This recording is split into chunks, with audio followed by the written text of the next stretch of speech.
Welcome back, tribe. Today's episode is going to be kind of like the midlife crisis, but more of an acute problem. What happens when everything goes to poop, as they would say,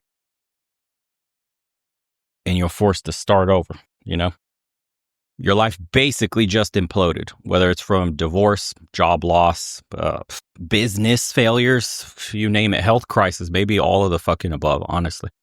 And you're staring at the smoky crater that used to be your carefully constructed life. And the worst part is you're not even 25 anymore. You're 35, 40, maybe 45. Hell, or older. And the age where you're supposed to have your shit together as well. The age where everyone else seems to be posting vacation photos while you're just figuring out how to afford ramen. Ouch. It sucks, but it does happen. Welcome to a midlife reset, not a midlife crisis. It's more common than anybody actually admits to, and it's brutal when it happens. We'll cut through all this motivational bullshit that people usually have about midlife resets. Here's what starting over in your late 30s or 40s actually looks like. It's not some exciting fucking journey of self-discovery. It's terrifying. And you don't have the luxury of time like you did at 22. The stakes are higher and the safety nets are way thinner. And the judgment is usually harsher too. But here's the cold hard truth nobody tells you. Rebuilding might actually be the best thing that's happened to you. And it won't be some cakewalk sniffing roses. The most likely case is it's going to stress you the hell out when you least wanted stress in your life.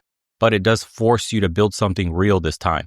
Something that actually works for the person you've become, not the person you thought you should be. Let's get into the first reality check. Your timeline, brother, is compressed big time now. You don't have 20 years to figure this shit out. You need traction within 12 to 24 months.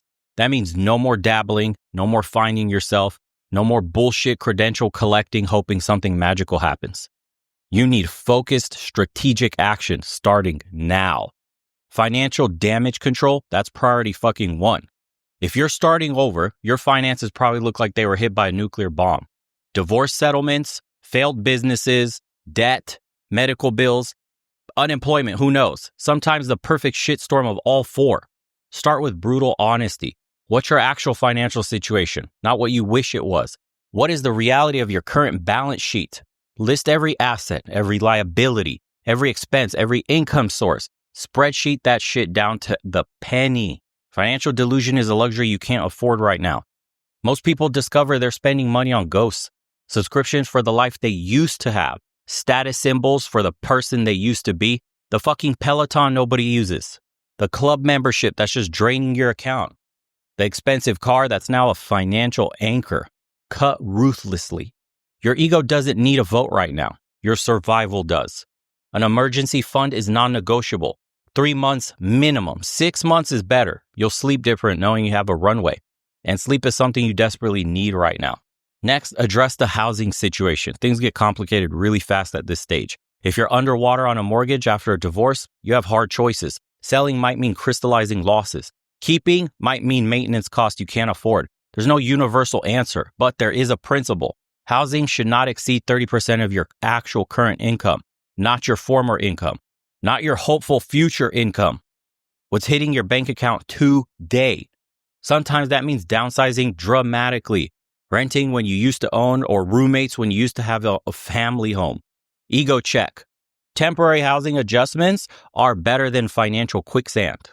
And next up is your career. We have to talk about that one. Because at 35 plus, you don't have time for a complete reinvention fantasy. The I'll just become a doctor dream needs to die really fast if you've been in finance for 15 years. Your quickest path to stability is leveraging your existing skills in adjacent areas. Sales experience? Look at related industries that might be growing rather than shrinking. Management background? Your processes transfer across sectors. They're often more portable than you think. The key insight is employers value proven performance over raw potential at your age. That's your advantage over the 25-year-olds. You've solved real problems. You've navigated the bullshit of office politics. You've delivered under pressure. Focus your resume and interviews on results, not just responsibilities. And okay, some of you might have this question, but what if the entire industry is dying, or your specific company imploded spectacularly, or your role was eliminated by AI or outsourcing? Man, then you need to get creative about your transferable skills. Break down what you actually did day to day, not your title. not your fucking industry jargon, the fundamental human skills that made you effective. Did you analyze complex information, mediate conflicts, optimize systems, communicate technical concepts to non-technical people, manage competing priorities? These core competencies have value everywhere, and networking will become crucial, but not the bullshit, let's grab a coffee networking. You need tactical connections with decision makers who can actually hire you. At your age, your network should be your greatest asset. If it's not, rebuilding becomes a top priority. Reach out to former colleagues who respected your work, not with desperate, I need job energy, with specific questions about opportunities in their orbit. People help people they respect. Nobody helps human desperation. And another big one is the digital footprint audit. Non-negotiable in 2025, guys. Seriously, Google yourself. All variations of your name. Check your social media through the eyes of potential employers, partners, or clients. What comes up may shock the shit out of you. That angry political rant from 2020, get rid of that shit. The messy divorce detail you posted during the worst days, the poorly thought out jokes that hit different in today's climate, fucking delete it all. Digital ghosts that can sabotage your rebuild are real. Clean it up. All of it. Privacy settings, account deactivations, content deletion. You cannot afford questionable digital baggage during your life reset. And your physical health just became your most important asset in life. When everything else is unstable, your body needs to be the foundation you build from. Not because some Instagram #fitness bullshit, because rebuilding takes physical and mental stamina that collapses when your health does. You'll need sleep, you'll need nutrition, you'll need to be fucking moving. Stress management. These aren't luxury self-care concepts. They're the practical infrastructure of resilience. Sleep deprivation makes you stupid. Literally, it reduces your cognitive function when you need it the most. Make your sleep environment sacred. 7 hours minimum. That shit is non-negotiable. Nutrition also isn't about aesthetics right now. It's about consistent energy and mental clarity. Simple whole foods, practical meal timelines, adequate protein, minimal alcohol. Your rebuilding brain needs premium fuel, not coping mechanisms. Daily movement isn't optional either, particularly when stress is crushing. 30 minutes minimum. Walking counts. The goal isn't physical transformation. It's just the stress processing and mental clarity that comes from regular physical activity. And about those coping mechanisms, guys, they're probably shit. Drinking more, eating garbage, doom scrolling, random hookups to numb the pain, spending money you don't have for temporary dopamine hits. It's the classic self-destruct playlist on repeat. And I get it, the pain is real, the shame is suffocating, and the uncertainty is terrifying. But these coping strategies are just adding new problems to your existing ones. Find healthier outlets, intense physical activity, creative expression, structured social connection, professional help if you need that shit. Your rebuild can't succeed if you're actively undermining your foundation. And speaking of social connection, it's probably a fucking mess right now. Divorce typically means losing half of your friends. Job loss means losing work relationships. Financial setbacks mean you can't participate in activities that used to connect you to others. Isolation during rebuilding is dangerous as fuck, but so is leaning on the wrong people. You need a carefully curated rebuild support system. Not everyone deserves a seat at the table. The bitter divorce buddy who just wants to reinforce how screwed you both are, limited fucking access. The former colleague who's secretly glad about your downfall, no access. The family member who always thought you were aiming too high anyway, restrict that fucking access. Intentionally surround yourself with people who are 1, mentally healthy themselves, 2, genuinely want to see you recover, and 3, have the emotional bandwidth to support without being dragged down. And remember, reciprocity matters even when you're struggling. No one wants to support someone who's exclusively focused on their own problems. Find ways to add value to others, even from your little fucking crater you're recovering from. And the psychological reality of building, or I should say rebuilding, is the hardest part, and nobody talks about it honestly. Your identity just got shattered. The story you told yourself and to others about who you are, that shit's in pieces. The successful executive, devoted husband, thriving entrepreneur, all those labels you used to navigate the world with, that shit's gone. Who the fuck are you now? You'll be left wondering that for a while. And this identity crisis will hit you differently at 40 than it did at 20. At 20, you were still figuring shit out. And at 40, you thought you knew. The cognitive dissonance is deafening. The first step is this: accept the grief.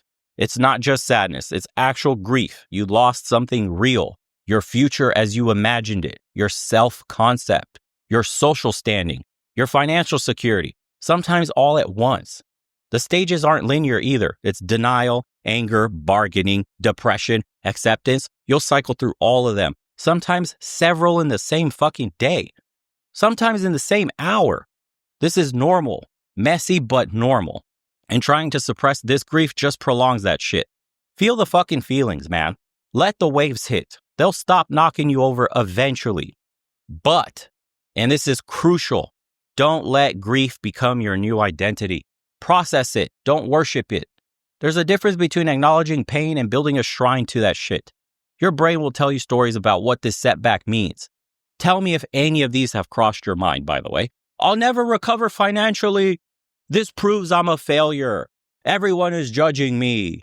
I'm too old to start over. I hear that one the most. Or my best years are behind me. It's bullshit. Fuck that. These narratives feel true, but they're not. They're just interpretations, and they're usually dramatic oversimplifications designed to protect you from uncertainty, because uncertainty feels dangerous to your primitive brain. Even negative certainty, like, I'm definitely screwed, feels safer than I don't know what happens next. That's why you generate these absolute narratives. Recognizing these stories for what they are: fear responses, not accurate predictions. That's a key. Challenge them systematically with evidence and counterexamples. The practical reality check is this: plenty of people have rebuilt successfully from where you are, often with fewer resources and more obstacles. Some of the most successful people you admire have navigated similar or worse midlife implosions. Okay, for example, Robert Downey Jr. He was 43, broke, and considered uninsurable in Hollywood after years of addiction, when then magically he got cast for Iron Man. Everything changes. Vera Wang didn't start designing clothes until 40. Ray Kroc was 52 when he bought McDonald's. Julia Child published her first cookbook at 49. These aren't random success unicorns. They're just examples of what's possible when you combine life experience with renewed focus. The advantage nobody tells you about is that starting over at midlife means you have experiences that your younger self didn't. You know what doesn't work. You've seen how systems actually operate. You understand human nature better. These are superpowers if you leverage them correctly. This is the timeline reality, guys. Most successful rebuilds follow a similar pattern. I'm going to lay it out for you. Month 1 through 3, triage and stabilization. You have to manage the immediate crisis, securing basic needs, processing the initial shock. The phase is about survival, not thriving. Month through 6 looks like this. It's assessment and planning, honest inventory of your situation, identifying viable paths forward, building the initial support systems, getting professional help if you need it, and establishing basic structures and routines. Month 6 through 12 will be the initial rebuilding actions, implementing the financial plans, pursuing income opportunities, rebuilding social connections, establishing healthier patterns. Expect setbacks and adjustments here. Then year 1 through 2 is gaining momentum, seeing initial results from your efforts, refining your approaches based on feedback, developing new skills and connections, rebuilding confidence with small wins. Year 2 to 3, this is where substantial progress is made. You have a new identity that's beginning to solidify. The financial situation starts to show meaningful improvement. Professional reinvention is taking shape, and more consistent emotional stability. Year 3 and beyond, you're going to be thriving in your new reality, often surpassing your previous situation in key areas. Greater authenticity and new resilience, new opportunities that weren't possible in your previous path. And this timeline isn't guaranteed, by the way. Some phases may take longer. Some people accelerate through certain stages, but understanding the general pattern helps when you're in the darkest moments, wondering if things will ever fucking improve. Now, take a second. Deep breath in, deep breath out. And we'll talk about some practical systems for the mental game of rebuilding. Okay, decision fatigue will absolutely cripple you if you don't create a system. Your cognitive bandwidth is already taxed by grief, stress, and uncertainty. Eliminate unnecessary decisions through the routines and defaults that you're creating. Okay, for example, Morning routine. That shit's non-negotiable. Even if it's just 15 minutes, it creates stability when everything else feels chaotic. Simple structure, movement plus mindfulness plus planning. Adjust the details to your situation, but keep the framework. You'll have an evening routine, equally as important. Proper shutdown sequence prevents rumination and sleep disruption. Try reflection plus preparation plus something like relaxation. Write down 3 things that went okay, even tiny wins, guys. Prepare for tomorrow. Deliberate relaxation activity. Think hot shower, massage guns, ice baths, sauna, whatever it is. And simplify this part of your day. Call it decision-free nutrition. Plan simple, repeatable meals that require minimal thought. Your brain needs that energy for rebuilding tasks, not deciding what's for dinner every night. Or worse, not having anything and defaulting to the shit food of takeout, ruining your body and your energy.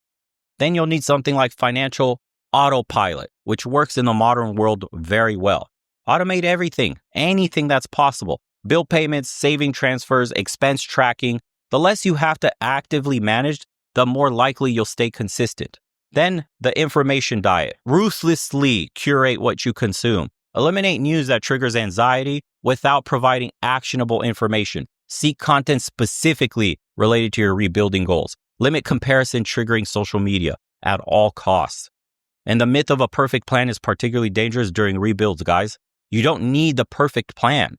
You just need a good enough plan that you actually implement. Analysis paralysis will kill your momentum. Start with 70% confidence and adjust as you go. Waiting for 100% certainty means waiting forever because you'll never be certain. And the skill of pivoting becomes essential. Your initial rebuild plans will likely need adjustment. The market changes, opportunities emerge, obstacles might appear. The person who can adapt without completely derailing is the one who successfully rebuilds. And the world won't tell you about this one, but micro experiments beat grand strategies. Listen to me. Test approaches with minimal investment before you commit fully. One conversation with somebody in your target industry will reveal more than weeks of online research. One project in your new direction teaches you more than months of planning. Professional help isn't optional for most people either, guys. The DIY approach of major life rebuilding is usually a mistake. And I'm going to give you 3 that you might need. One is a financial advisor. Even if you think you can't afford one, especially if you think you can't afford one. Many work on sliding scales or offer initial consultations at no cost. The expensive mistakes they prevent pay for services many times over. Another one is a therapist or a coach. The emotional weight of rebuilding will crush you without proper support. Friends can't really provide the objective and perspective with consistent frameworks a professional can. This isn't a luxury support, it's practical infrastructure. Lastly, potentially is an industry mentor. Someone who's navigated similar professional waters successfully, not just for advice, but for perspective on what's normal versus what's problematic in your rebuilding process. And this next one, it'll sneak up on everyone. It's a comparison trap, and I mentioned it a little bit earlier on social media. It will absolutely fuck up with your rebuild completely if you let it. You're not on the same timeline as your peers anymore. What they're posting about promotions and family vacations, you're celebrating literally in this moment about paying your bills on time. That disconnect is enormous. Social media becomes psychological self-harm during these rebuilds. Limit that shit dramatically or cut it out completely. Everyone's showing highlight reels while you're living in the behind-the-scenes reality. Remember, most people who seem to have perfect lives are one unexpected event away from where you are. The difference isn't their superiority. It's timing and circumstance. Then focus on your own metrics. Define what recovery and success look like to you specifically. Track those specific indicators rather than comparing your situation to others or to your past self. And now for the ultimate rebuild skill and the holy fucking grail of all of this, strategic patience combined with daily action. Listen to me. You cannot rush recovery. Certain processes take the time that they take. Grief, skill building, network development, financial stabilization. Understand that this isn't the same as being passive. Daily action with a long-term framework is the sweet spot. Each day, identify the highest leverage actions that move you forward, regardless of how small they seem. Consistency compounds in rebuilding, just like it does in investing. The harsh truth about starting over is that some relationships won't survive your rebuild, and that's okay. Some people were friends with your circumstances, not you. And some relationships were based on shared status or activities you can no longer participate in. Some people are just fundamentally uncomfortable with others' adversity. Okay? That's fine. This filtering process, while painful, is clarifying. You'll discover who's actually in your corner versus who just enjoyed the benefits of your former situation. The upside is the new authentic connections based on who you are becoming rather than who you were pretending to be will be far more fulfilling. Relationships founded during rebuilding are often the strongest that you'll ever form. And the most important relationship to rebuild is with yourself. Okay? Self-trust gets absolutely shattered when your life implodes. You made decisions that led here. How can you trust your judgment again? Start small. Make promises to yourself and keep them, no matter how tiny. Go to bed when you said you would. Do the workout you planned. Make the calls you committed to. Self-trust rebuilds through evidence, not affirmations. And develop a personal board of directors for major decisions. People whose judgment you respect, who have your best interest at heart, but who will tell you the truth even when it's uncomfortable. This creates a decision safety net while your self-trust rebuilds. And the final truth about starting over at midlife, it's not a detour from your real life. It is your life right now, in this moment. The rebuild isn't just something to get through to reach the good part later. It's a fundamental part of your story where the superficial values get stripped away, leaving what truly matters. Many people later identify their rebuilding period as when they become who they were meant to be all along. Not despite the struggle, but because of it. Don't waste this opportunity this crisis has created. Yes, it's painful. Yes, it's unfair. Yes, it's terrifying. And yes, it might be the best thing that ever happened to you, if you approach it with the courage to build something authentic from the wreckage. The clock is ticking, guys, but this time it's ticking towards something better than what came before. Seize the day, as they used to say. If you guys appreciated today's episode, let me know in the comment section below. Join us in the private community. We'll be having conversations about this topic as well as others like it. Links are all in the description. Thank you so much for tuning in, guys, as usual. Hope you found some value on this one. We'll see you on the next one. Take care, everybody.